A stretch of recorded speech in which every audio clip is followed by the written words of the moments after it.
आज हम एक काफी संवेदनशील मुद्दों पे चर्चा करेंगे। कुछ दिन पहले हमारे क्लास में दो बच्चे सरस्वती पूजा और सावित्रीबाई फूले की पूजा के आधार पे आपस में वाद विवाद चर्चा परिचर्चा करने लगे, जो कि मुझे खुशी मिली कि छोटे छोटे बच्चे आपस में चर्चा करके एक अच्छी शिक्षा को ग्रहण करेंगे। क्योंकि चर्चा अगर नहीं होगी तो हमारे अंदर की ज्ञान की जो विकसित करने की क्षमता है वह नहीं बढ़ पाएंगे। हमारे कुछ बच्चे माता सरस्वती की पूजन जो अभी हाल फिलहाल में हुई है, कुछ बच्चे ये माता सरस्वती की पूजन को विरोध कर रहे थे कि हम क्यों करें माता सरस्वती की पूजा, इनका शिक्षा में क्या योगदान है, इन्होंने कितने यूनिवर्सिटी को खोला, इन्होंने किसको पढ़ाया और इनके पास में डिग्रियां क्या है। हम इनको जो पूजा करेंगे इसके जगह पे हम सावित्रीबाई फूले का पूजा क्यों ना करें। और दोनों बच्चे बड़े प्यारे ढंग से अपने अपने तर्क को दे रहे थे। तो मुझे लगा कि इस पे दोनों बच्चे की बातों को सुने और लगा कि इस पे थोड़ी सी हमने कुछ धार्मिक ग्रंथ की किताबें और इनके सावित्रीबाई फूले के बारे में भी कुछ किताबों का, कुछ गुरुओं का हमने संपर्क किया, उनसे जो थोड़ी बहुत जानकारी मिली वह जानकारी मैं आपके साथ प्रस्तुत करता हूं। और हो सकता है इसकी जानकारी में कुछ त्रुटियां भी हो, तो ये चर्चा की विषय है। और जहां कहीं भी त्रुटि हो, आप सभी लोग जो वीडियो अगर देखें तो हमें मार्गदर्शन कराएं, आपका स्वागत है। मैं हमेशा किसी भी चर्चा के लिए जो अच्छी होती है करनी चाहिए, चर्चा के बाद जो निचोड़ निकल के आए उसको ग्रहण करनी चाहिए। तो सर्वप्रथम मैं बात करूंगा एक काफी सोशल महिला सावित्रीबाई फूले के बारे में, जिन्होंने समाज को बदलकर झकझोर कर रख दिया था। चलिए हम इनके जन्म से लेकर इनकी पूरे जीवन चित्र को संक्षिप्त वर्णन करते हैं। आप एक मैप को देख रहे हैं। सावित्रीबाई फूले का जन्म 3 फरवरी 1831 ईस्वी को, हमारे यह भारत का नक्शा है, इसमें यह महाराष्ट्र है, इस महाराष्ट्र राज्य के सतारा जिला, यहां से निकाल कर लाए हैं हम एक जिला सतारा को, इस मैप पे ले आए हैं। यहां पे देखेंगे इस सतारा जिला में हुआ था। और सतारा जिला के नया गांव में, इस जगह पे अवस्थित है नया गांव, नया गांव में हुआ था। इनके पिताजी का नाम खंडोजी नैवेसे और माताजी का नाम लक्ष्मीबाई था। सावित्रीबाई फूले का मात्र 9 वर्ष की उम्र में शादी हो गई थी। किनसे हो गई थी? तो यह महापुरुष है जिनका नाम है ज्योतिराव गोविंदराव फूले। ज्योतिराव गोविंदराव फूले, यानी इनको ज्योतिबा फूले के नाम से भी हम लोग जानते हैं।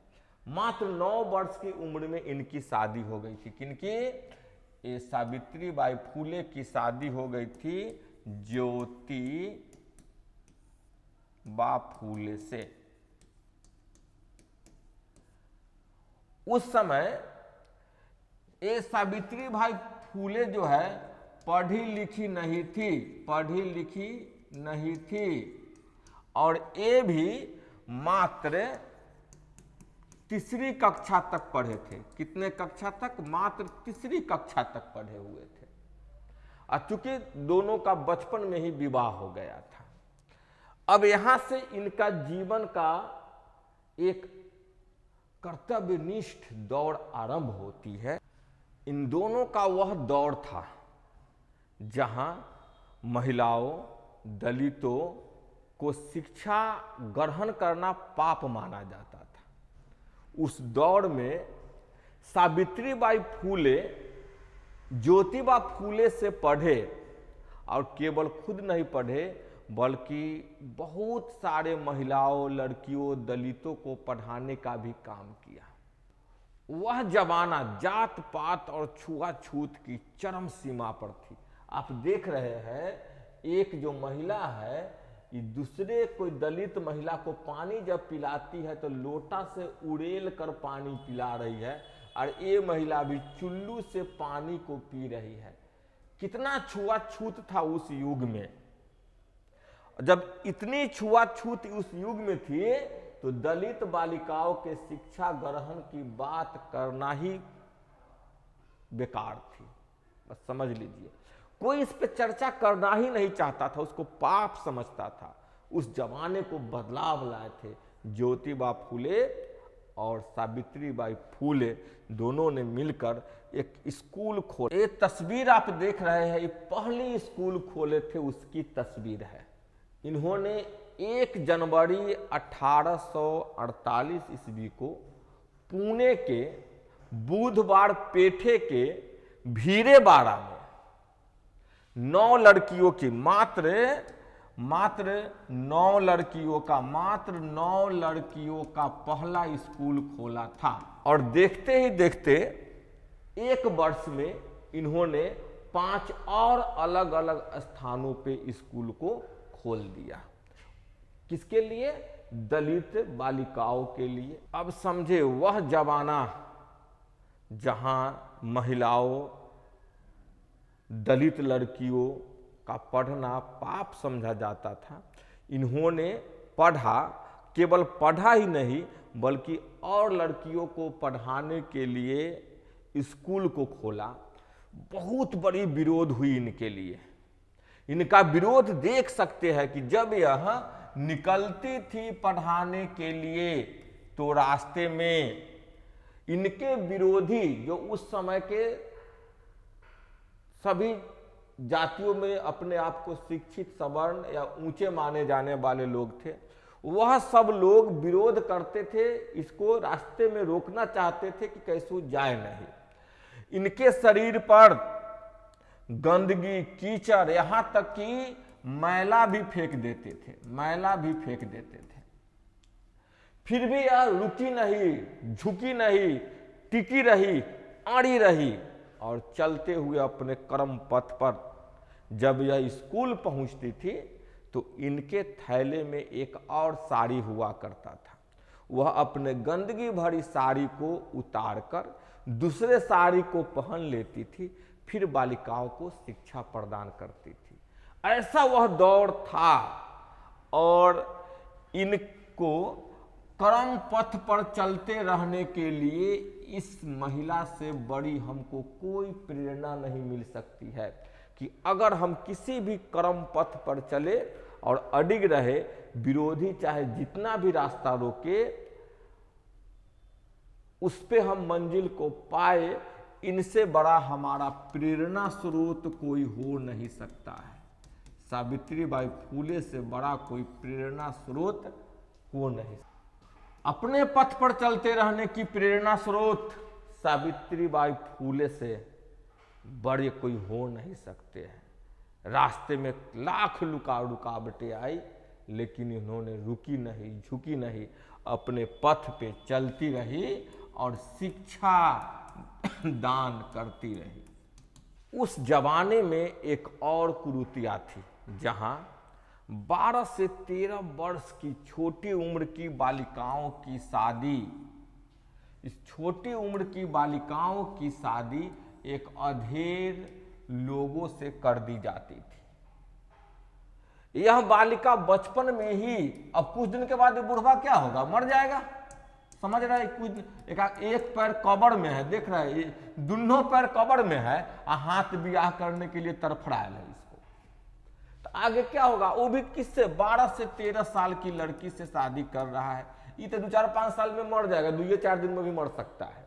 अब यह मर गया, तब यह लड़की बचपन में ही विधवा हो जाती थी और विधवा जब हो जाती थी तो उस जमाने में विधवा विवाह का कोई प्रचलन नहीं था, उसके साथ और सारी मानसिक यातनाएं झेलनी पड़ती थी। उस जमाने में वह छोटी सी विधवा लड़की को बाल का मुंडन करवा दिया जाता था। आप देख रहे हैं, इसको कुरूप बना दिया जाता था ताकि कोई दूसरा पुरुष उस पर आकर्षित न हो, यानी उसके जीवन को नरक से भी बदतर बना दिया जाता था। पूरे जीवन वह दुनिया के ताने बाने को झेलती हुई सहती चलती थी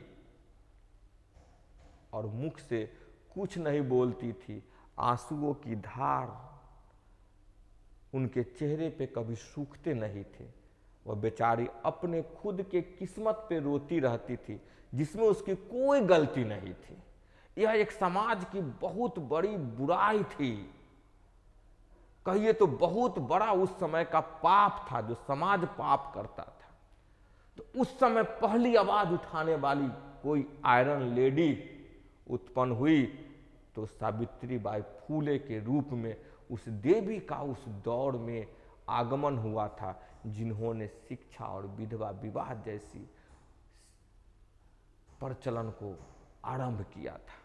सावित्रीबाई फूले ने अपने जीवन को एक मिशन के तहत जिया।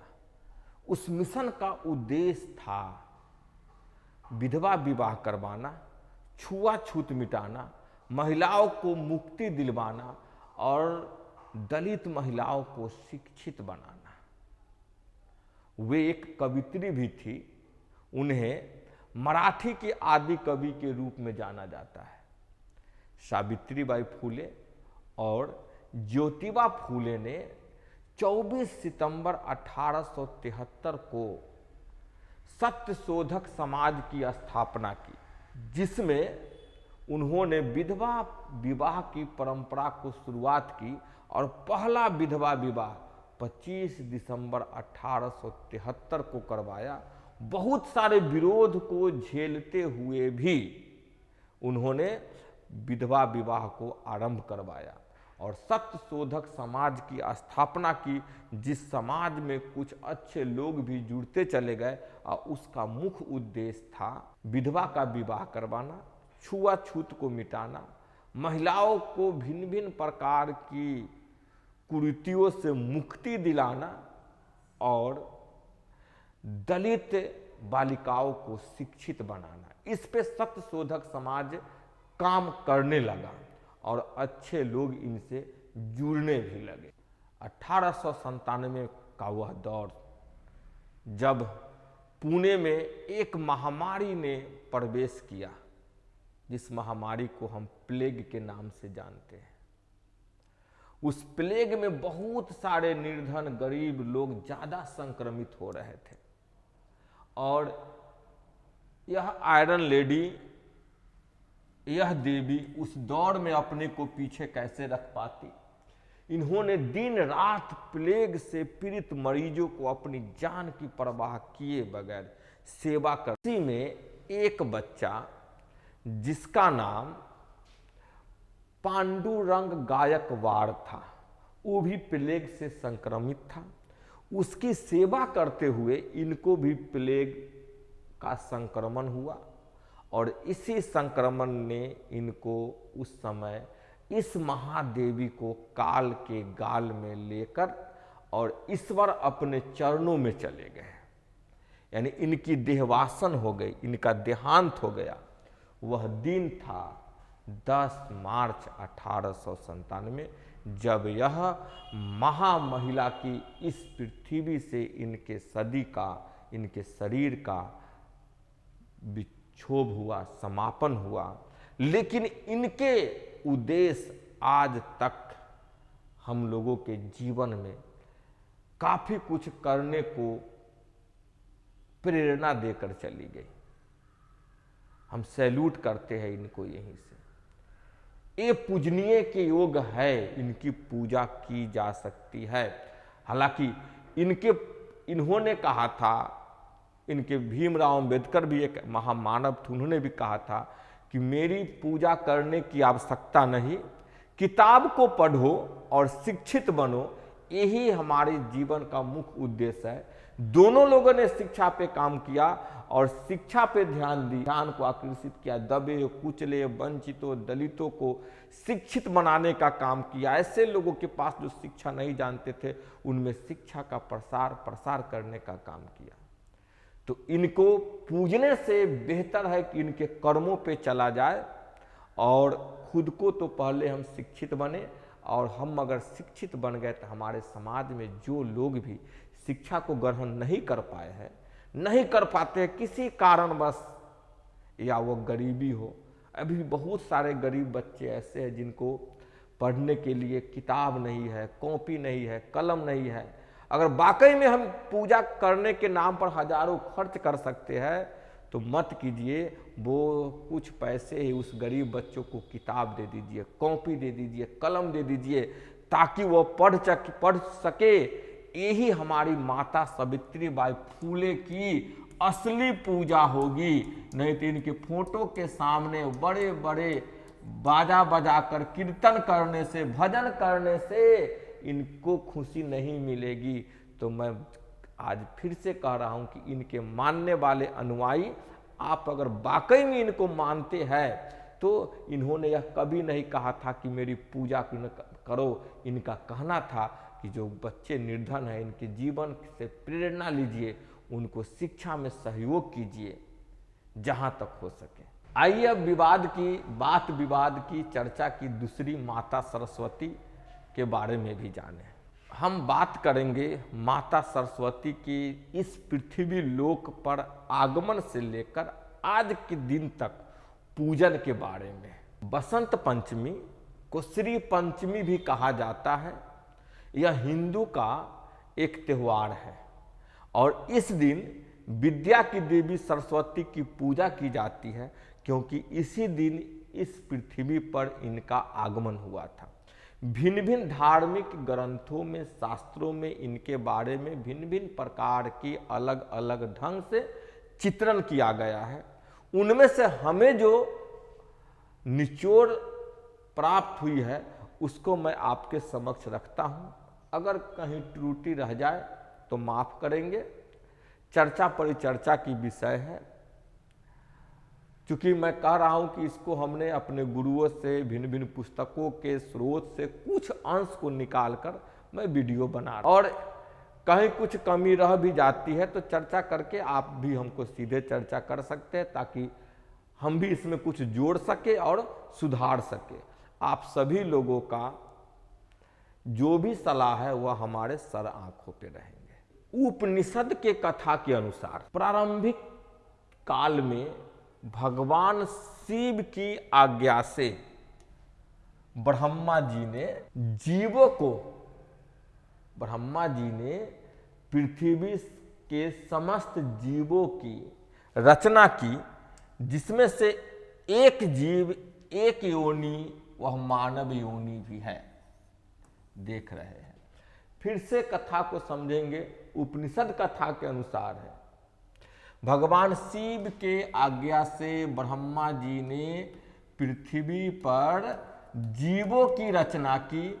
उसमें से एक जीव हमारा मानव भी है, मानव योनि भी है। ब्रह्मा जी ने जीवों की रचना तो कर दी, लेकिन यह जीव के रचना से संतुष्ट नहीं थे, क्योंकि उस समय पूरा मौन छाया रहता था। कहीं किसी भी प्रकार की कोई ध्वनि नहीं थी, सब चुपचाप मौनी बाबा बन के चलता था, अपने कामों को करता था। तो यह इनके दिमाग में आया कि कमी तो है। इस कमी को ही दूर करने के लिए इन्होंने, अब देखिए इनके पास में ईश्वरीय रूप जो इनका चित्रण किया गया, 4 हाथ है, एक हाथ में कमंडल है। इन्होंने कमंडल के जल को लेकर और भगवान विष्णु की स्तुति की। यानी आज के जमाने में समझिए, हम लोग कह सकते थे मोबाइल फोन को निकाले, इन्होंने बनाया, सोचा कि कुछ कमी रह गई है तो मोबाइल फोन को निकाला और किसको फोन लगा दिए, विष्णु भगवान को। चूंकि उस जमाने में तो फोन था नहीं, तो इससे भी ज्यादा नेटवर्क था, वो हाथ के जल से ही बात कर लेते थे, संवाद कर लेते थे। उन्होंने विष्णु भगवान को याद किया, विष्णु भगवान भी तुरंत प्रकट हो गए और इन्होंने तब अपनी बातों को बताया कि हमने जीवों को तो रचना कर दिया है, लेकिन दुनिया सूना सूना सा लग रहा है, इसमें कुछ अच्छा हमको नहीं लग रहा है, इसको हम क्या मॉडिफाई करें, यानी क्या विकसित करें। आज के जमाने में इसको कहा जा सकता है। अभी दोनों लोगों ने फिर एक तीसरे को कॉल किया, यानी इन दोनों ने फिर उस समय आदि शक्ति नव दुर्गा माता को आह्वान किया, यानी याद किया, तो माता शक्ति प्रकट हो गई। तब ब्रह्मा जी और विष्णु जी ने उन्हें नमस्कार करके अपनी पूरे वृत्तांत को सुनाया। कहा कि देखिए दुनिया की जो रचना हो गई है ना, इसमें पूरा का पूरा मौन छाया रहता है, इसको कैसे दूर किया जाए। तो अब इनसे उन्होंने सलाह मांगा, क्योंकि ये दोनों इस रचना तो कर दी, इस बात न इनसे हो पाया न इनसे हो पाया, तो इन्होंने किनको याद किया? माता शक्ति को याद किया। अब ये क्या करते हैं, अब माता शक्ति दोनों के बातों को सुनी, मुस्कुराए, और उनके शरीर से एक दिव्य श्वेत रंग का जलता हुआ आग का गोला निकला और एक स्त्री के रूप में प्रकट हो गई। जो दिव्य स्त्री के रूप में प्रकट हुई थी, इनके एक हाथ में माला, एक हाथ में पुस्तक, एक हाथ में बीना और वर मुद्रा की धारण थी। तो 4 भुजा वाली एक दिव्य नारी का स्वरूप प्रकट हुआ। अब ये देवी ने, इन्होंने अपने बीना को बजाया और यहां से मधुर स्वर उत्पन्न हुआ, जो स्वर धीरे धीरे सभी जीवों के अंदर चला गया। बीना के स्वर से जल धारा में कोलाहल व्याप्त हो गया, हवा सरसराहट के साथ चलने लगी, चिड़िया चहचहाने लगी, सभी जीवों में भिन्न भिन्न प्रकार के स्वर उत्पन्न हो गए। तब वाणी उत्पन्न करने वाली, जीवों में स्वर को उत्पन्न करने वाली, आवाज को उत्पन्न करने वाली, वाणी को उत्पन्न करने वाली इस अद्भुत प्रकटमय स्त्री का नाम सभी देवताओं ने उस समय सरस्वती कहा, क्योंकि यह वाणी उत्पन्न की थी। पौराणिक कथाओं के अनुसार जीवों में इन्होंने आवाज को दिया था, तो इसलिए इनका नाम सरस्वती रखा गया। फिर आदि शक्ति भगवती माता ने ब्रह्मा जी से कहा कि देवी सरस्वती हमारे तेज से उत्पन्न हुई है, यानी हमारे दूसरे रूप से उत्पन्न हो गई है, जो आपकी पत्नी बनेगी। जैसे लक्ष्मी श्री विष्णु की शक्ति है, पार्वती महादेव की शक्ति है, ठीक उसी प्रकार सरस्वती आपकी शक्ति होंगी। और ऐसा कहकर माता शक्ति यहां से अंतर्धान हो गई और ब्रह्मा जी के साथ माता सरस्वती का विवाह हुआ।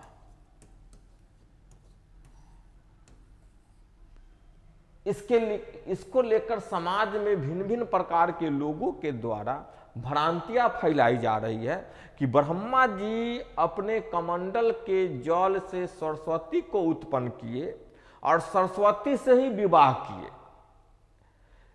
तो इनको सभी देवताओं ने अपने यहां से निकाल दिया, पूजने के योग नहीं बनाया, क्योंकि जो खुद उत्पन्न करता है उसकी वह बेटी कहलाती है।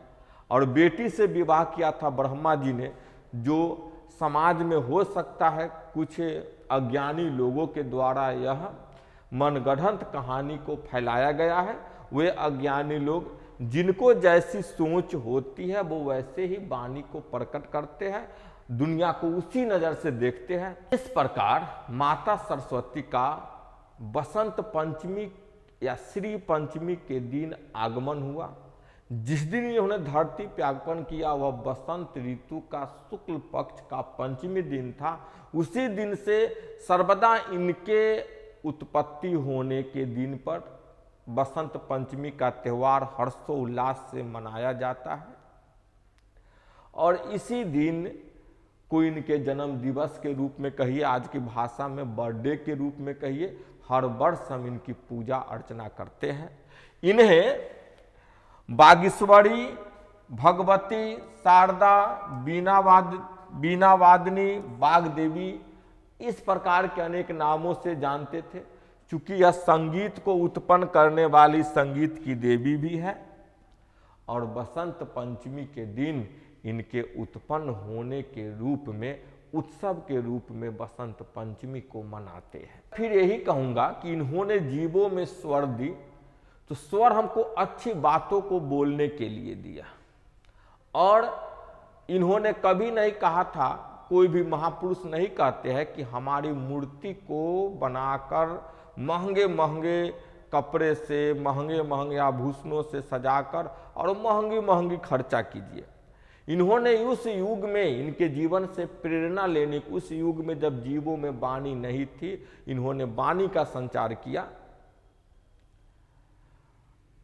सावित्रीबाई फूले ने वाणी का संचार के बावजूद शिक्षा का प्रचार प्रसार कुछ ही लोगों तक सीमित था, उन्होंने सभी लोगों में शिक्षा का प्रसार किया।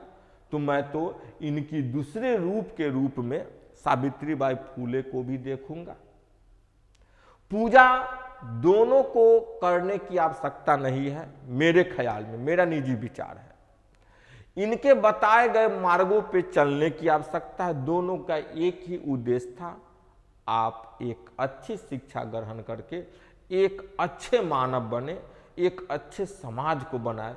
क्योंकि इन्होंने भी उस जमाने पे पृथ्वी पे एक अच्छे समाज को बनाने के लिए पूर्ण रूप से अपने योगदान को दिया था, दोनों ने दिया था। तो इनके कदमों पे चलने की आवश्यकता है और एक अच्छे समरसता समाज को स्थापना करे, जिसमें न जातिवाद हो, न भेदभाव हो, न छुआछूत हो। बस एक मानव दूसरे मानव से प्रेम करे और एक दूसरे को सहयोग करे, शिक्षा को आगे बढ़ाए और हमारी जो विरासत भारत की, जब हम विश्व गुरु थे शिक्षा में, जो खो चुकी है, हम सब मिलकर उसको वापस लाए। नहीं तो आज के ज़माने में कुछ राजनीतिक से प्रेरित लोग, तथा कथित शिक्षाविद और बुद्धिजीवी कहे जाने वाले लोग इन दोनों पे राजनीति कर लेंगे और आप सभी बच्चों को पथ को पथांतर कर देंगे, जातिवाद में, नस्लवाद में, भेदभाव में डुबोकर हमारे समाज को मार डालेंगे। और ऐसे राजनीतिक लोगों का केवल और केवल एक ही उद्देश्य है, राजनीतिक फायदे उठाना। तो हम इस लफड़े में न पड़े, हम अपने पुस्तकों को पढ़ें, पूजा हम दोनों को करें, अंत में हमको जहां से लाभ मिल रहा है दोनों लोगों से जीवन की प्रेरणा को ले और अपने जीवन पथ में आगे बढ़े, एक अच्छे मानव बने।